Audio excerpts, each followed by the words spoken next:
First off, sorry there was no SyncQuick news last week. We had terrible weather and I got snowed in at my job. Unable to leave, I actually worked 4 shifts in a row. It was pretty crazy. By the time that ordeal was over, the show was already a few days late, and there was not much left of me for video making. I trust you all forgive me, but I would like to issue a second apology. Let's jump back 2 weeks. SyncQuick News number 17 was widely viewed and shared on Facebook. Almost 4,000 views in a weekend, and over 100 people did us the honor of sharing the video. This is something I should have been super appreciative of. I realize that now. But I admit that in the moment, I felt a visceral emotional reaction to some of those Facebook comments. The thing is, I saw people sharing the video as if it presented proof of an esoteric conspiracy, something I am very hesitant to suggest simply because sync is so damn nebulous and the data easily escapes the confines of rationality. To be clear, I think that 9/11 is absolutely a conspiracy, without a fucking doubt.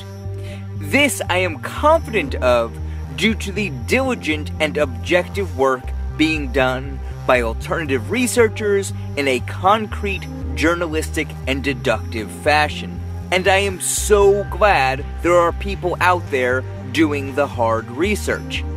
However, I caution against, and I am personally reluctant to, include synchronicities as proof of conspiracy, or anything really.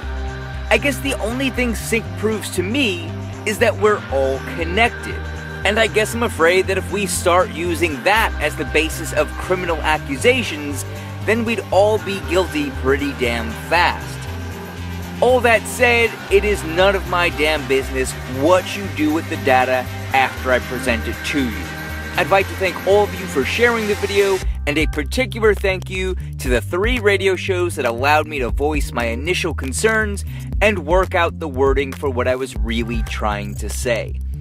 Thanks to Kira Young and Andros Jones for last week's episode of The Bridge.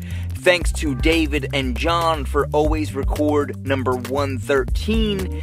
And thank you to Jason Horsley for our conversation, which will be an upcoming episode of his new Liminalist podcast. The irony, of course, is that I wanted to stress how subjective sync can be that I almost took an absolutist position on its subjectivity. Only a Sith deals in absolutes.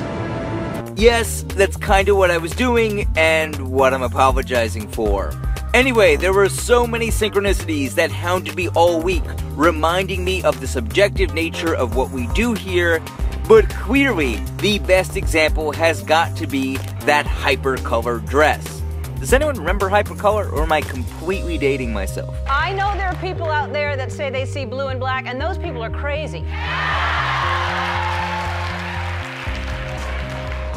Who sees blue and black? Who sees white and gold? And today we just got word of another story that I didn't realize was so subjective. The U.S. Department of Justice was able to look at Darren Wilson's shooting of Michael Brown in Ferguson and see something very different than what most of us saw. My only sin is in my skin.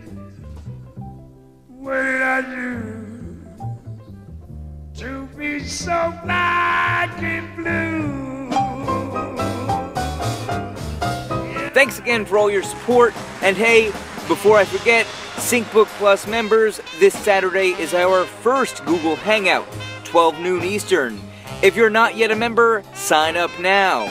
I'll see you all this weekend. Everyone else, I'll see you next Thursday.